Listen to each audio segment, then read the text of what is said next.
Good evening, folks, and welcome to the 6 o'clock news on SBYnews.com. This is our special edition show where we're introducing and inviting all the different candidates throughout the state and county to come join us and give them an opportunity to spend 10 minutes to try and express their platform and campaign. With me today is Ms. Vaughn Siggers. How are you, Vaughn? Great, thank you. Great to have you here. Thanks for taking the time and coming in. You're running for state delegate. Why are you running?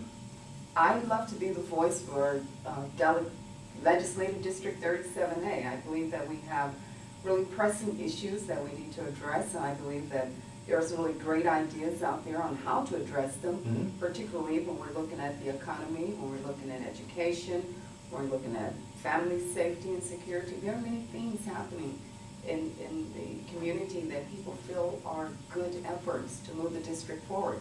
I like to be the voice championing those great ideas. Great. Why would the voters want to choose you over your opponent? Well, I won't say anything disparaging about my opponent. I have the greatest respect for him. I just feel that I would be a good voice, and the seat is open, and I like to fill that seat. I have served the community, and I believe the community can look back and say that I've given them good representation at the local level, and I hope to just take that to another level. Okay, great. All right. Under the current administration, Maryland taxpayers received the largest tax increase in history. How do you believe the governor and legislature should attack Maryland's current fiscal situation, period? Sorry. Well, there are several avenues that they can take in addressing those shortfalls, because we're experiencing them at the education level. The county is suffering with them wanting the county to now take over teachers' pensions, for instance, and what have you. I think that we look at where the funds are being allocated and how they're being used.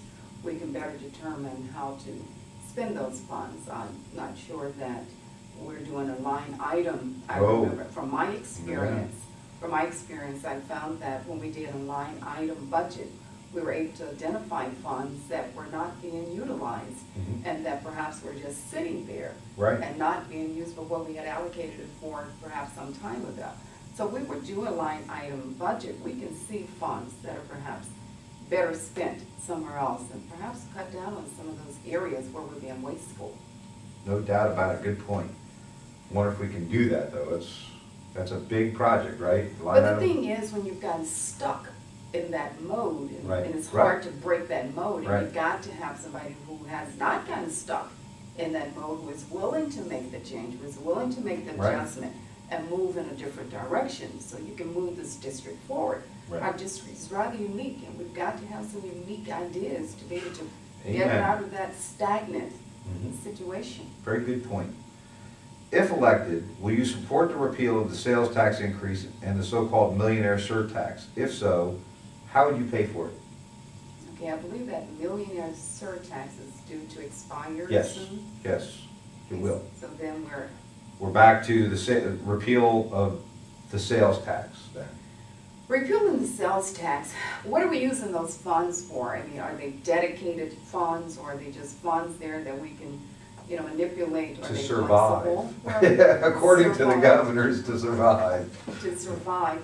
Well, they have done some creative things in recent times when they brought the slot machines in. That's right. So you've got funds coming in from there, and I believe those were also survival funds, excuse me. So if our economy get to the point that we're able to repeal that sales tax, it would be a refreshing break for Marylanders, Eastern Shore as well as statewide. However, if we're really floundering and we're unable to repeal that sales tax, I'd like to see those funds dedicated.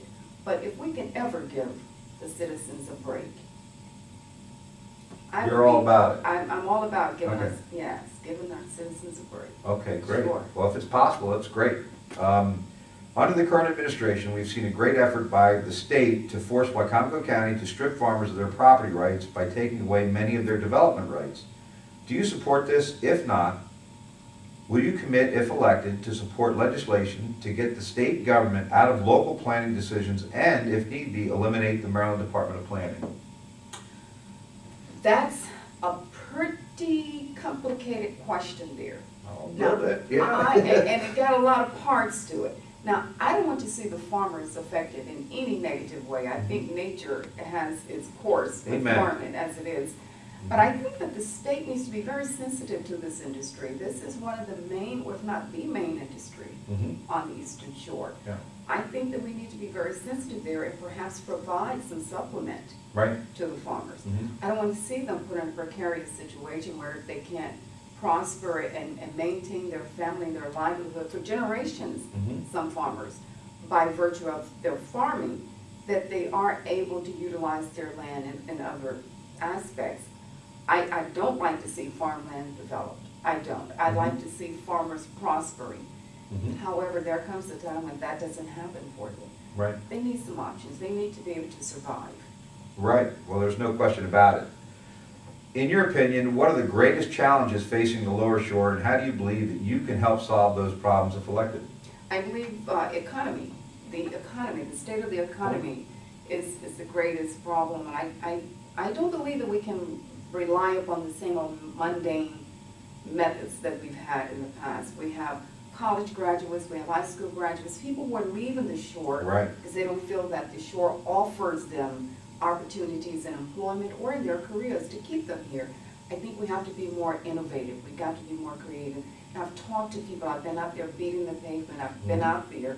And people have such great ideas, great innovative ways to stimulate the economy. They need the opportunity. They need to know that the state will be an asset to them, that they will help fund those great ideas. In the long run, it will bring economy back to this. And it's important to me, for what it's worth, these great ideas, and it's good that you every so often in life get the opportunity to go out and knock on those doors and hear some of these ideas. They're not, I don't believe any of them, instantaneous.